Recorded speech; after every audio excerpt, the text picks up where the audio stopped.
The steel barrel of your Mark 13 sniper rifle is freezing to the touch.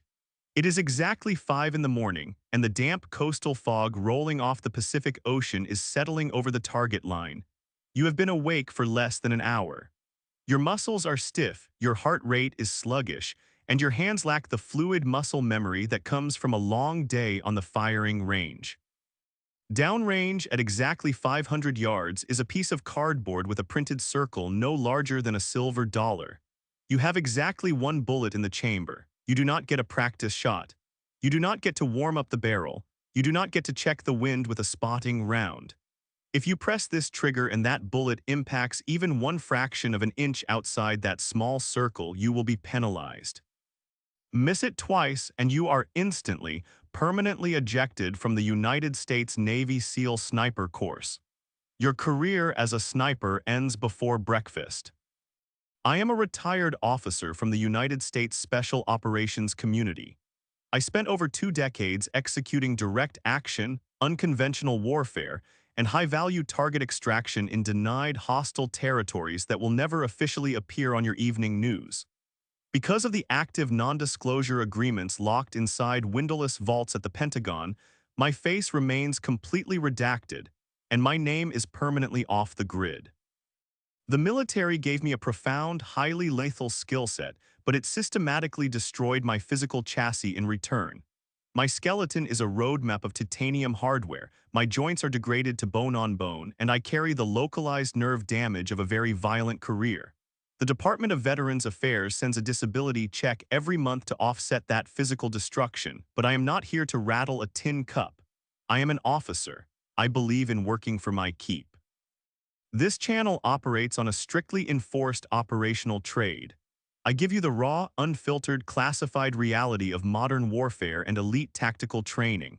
I break down the grueling psychology, the lethal physics, and the institutionalized suffering that Hollywood directors and military recruiters deliberately hide from you.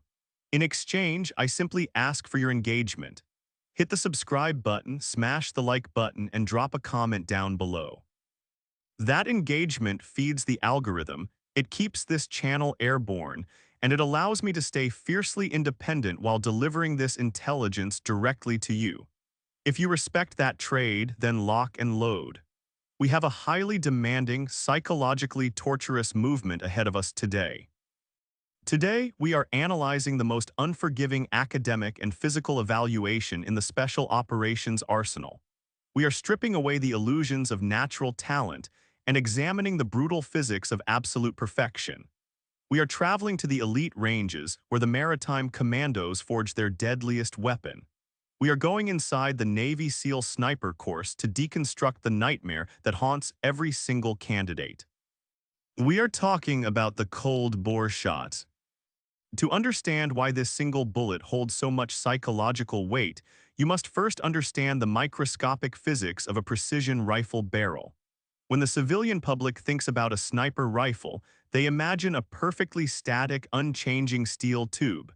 That is a myth. A rifle barrel is a dynamic, living piece of metallurgy that reacts violently to heat, friction, and pressure. When a sniper fires a bullet, the primer detonates the gunpowder inside the brass casing. This creates an explosion generating over 50,000 pounds per square inch of pressure, forcing the copper-jacketed bullet down the steel, rifling at nearly 3,000 feet per second. This event generates massive kinetic friction and extreme heat. The steel barrel physically expands.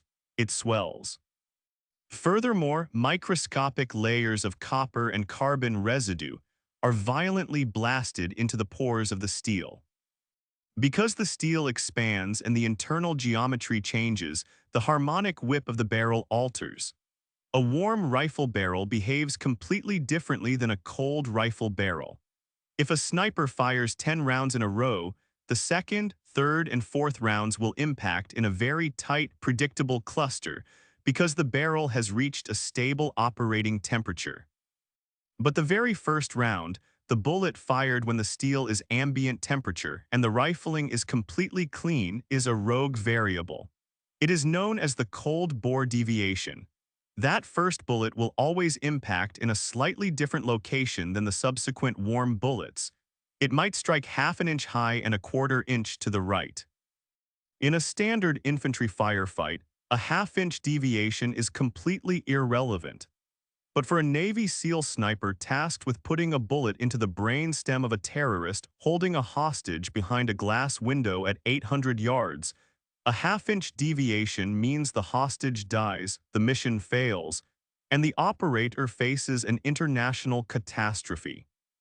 This brings us to the operational reality of the sniper. In actual combat, a sniper does not get to warm up. They do not get to set up a target, fire 3 practice rounds to heat up their rifle, and then engage the enemy. A sniper team will infiltrate hostile territory on foot, low-crawl through the mud for 3 days, establish a highly concealed hide site, and wait in the freezing rain. When the high-value target finally steps out of a vehicle, the sniper must take the shot immediately. The weapon is freezing cold. The sniper's body is exhausted. Therefore, the SEAL Sniper course demands absolute mathematical mastery of the cold bore deviation. Every single sniper must build a specific, highly detailed ledger known as a data book.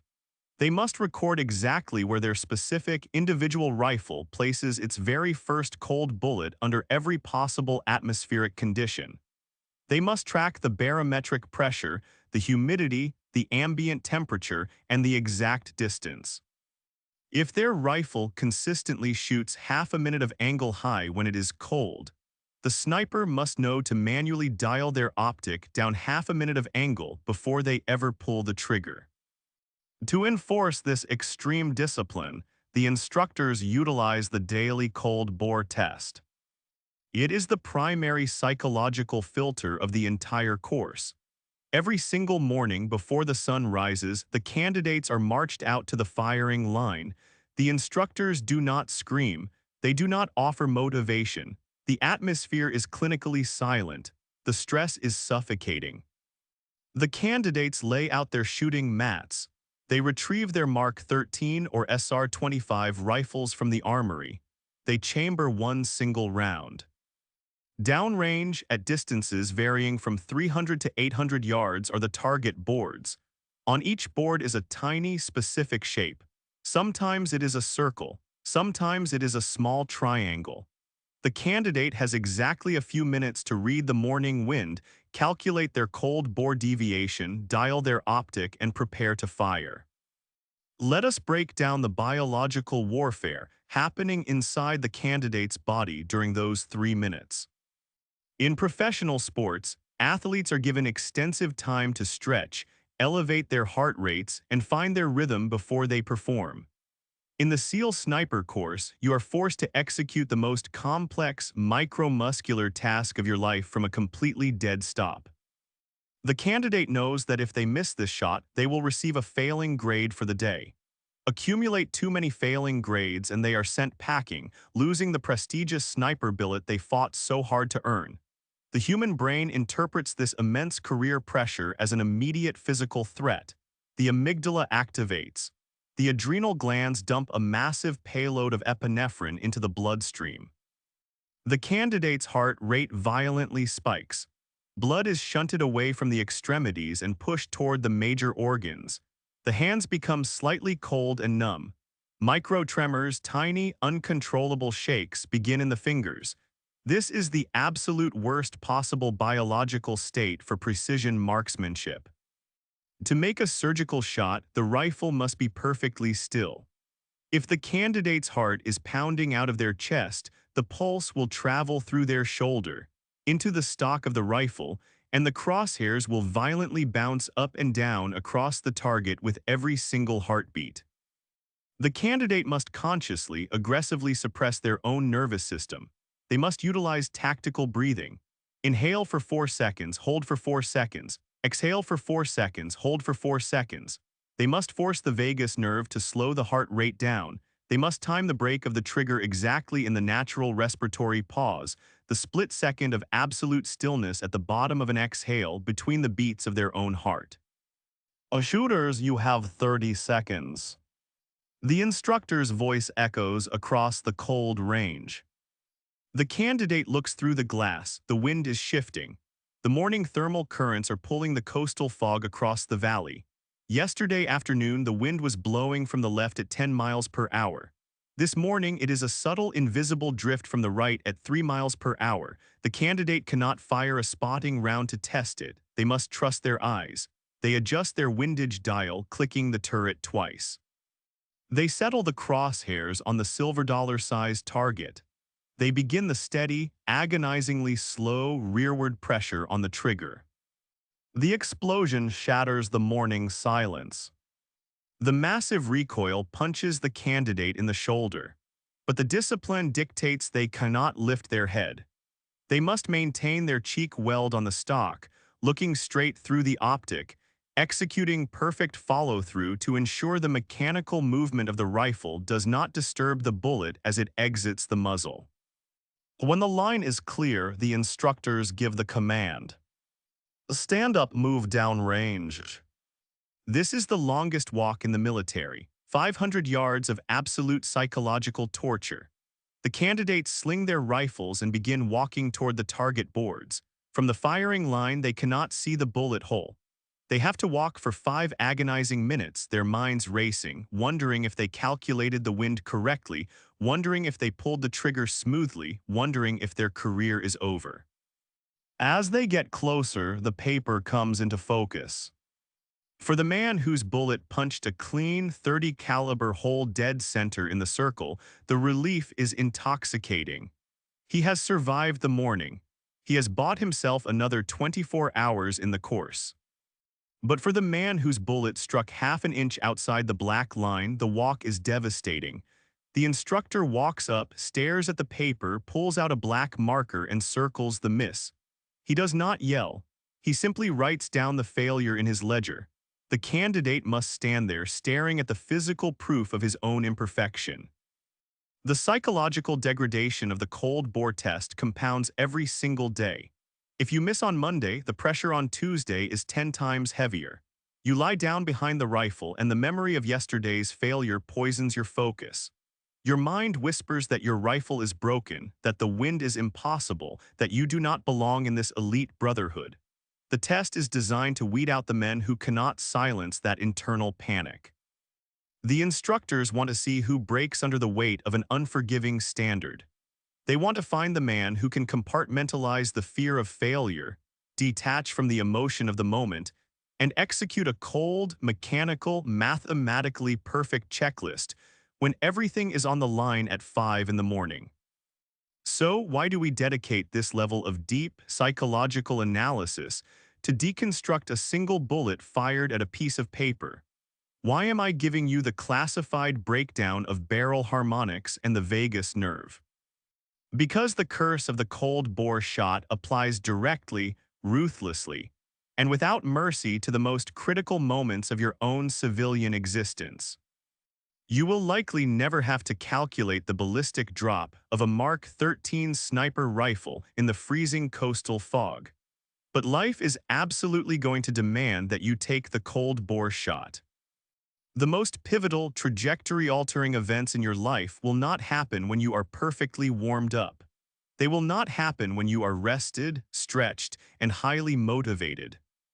The massive crisis in your business will hit you at 4 in the afternoon on a Friday when you are exhausted. The terrifying phone call about a medical emergency in your family will wake you up at 3 in the morning. The sudden, aggressive confrontation with a hostile individual will happen in a parking lot when your guard is completely down. Life does not give you practice rounds. You do not get to ask the universe for a quick warm-up before you respond to a tragedy. You do not get to test the wind before you make the split-second decision that could bankrupt your company or save your marriage. You have to perform flawlessly immediately from a completely dead stop. The vast majority of civilians rely entirely on being in the zone. They believe they can only perform well if the conditions are perfect, if they have had their morning coffee, and if they feel emotionally secure. When they are suddenly forced to perform while they are cold, their amygdala hijacks their brain. They panic. They pull the trigger violently. They say the wrong thing. They make a massive, impulsive financial mistake. They miss the target completely, and the collateral damage destroys their life. The lesson from the Navy SEAL sniper is the absolute necessity of cold performance. You must systematically train yourself to execute your standards when you are tired, when you are unprepared, and when you are emotionally cold. You must build your own data book. You need to know exactly how you react when you are ambushed by stress. Do you get angry? Do you freeze? Do you make rash decisions? Track your deviations. When the crisis hits and you are thrust onto the firing line, you must employ the discipline of the operator. Do not rush the shot. Suppress the biological panic. Control your breathing. Force your heart rate down. Acknowledge that the conditions are terrible, calculate the variables directly in front of you, and execute your procedure with cold, mechanical precision. You must become a person who can be trusted to hit the target on the very first try without a warm-up, when the stakes are absolute. I have walked down that range. I have felt the terrifying, heavy silence before the trigger breaks, and I have stared at the paper, praying that my math was perfect. I know the agonizing pressure of the daily evaluation, and I know the quiet, unbreakable confidence that comes from knowing you can strike the target when your barrel is ice cold. This channel is my way of passing that operational fieldcraft directly onto you. We have a massive archive of tactical intelligence left to declassify. In the upcoming debriefings, we are going to break down the highly complex physics of Delta Force urban sniper operations, where operators must calculate bullet deflection through reinforced glass, and we are going to analyze the brutal stress tests of the FBI hostage rescue team.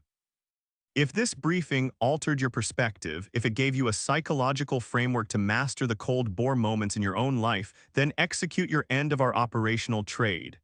Smash that subscribe button. Leave a like on the video. It costs you absolutely $0, but it is the critical fuel that keeps this channel operational, independent, and completely clear of the censors. I want you to drop a comment down below. Tell me about a time in your life when you were caught completely unprepared, when life forced you to take a shot with a cold barrel, and tell me how you controlled the panic and hit the target. I read every single comment. I am always evaluating the mechanical discipline of the personnel in this squad. Keep your powder dry, track your deviations, do not rush the cold bore. I will see you at the rally point. Out.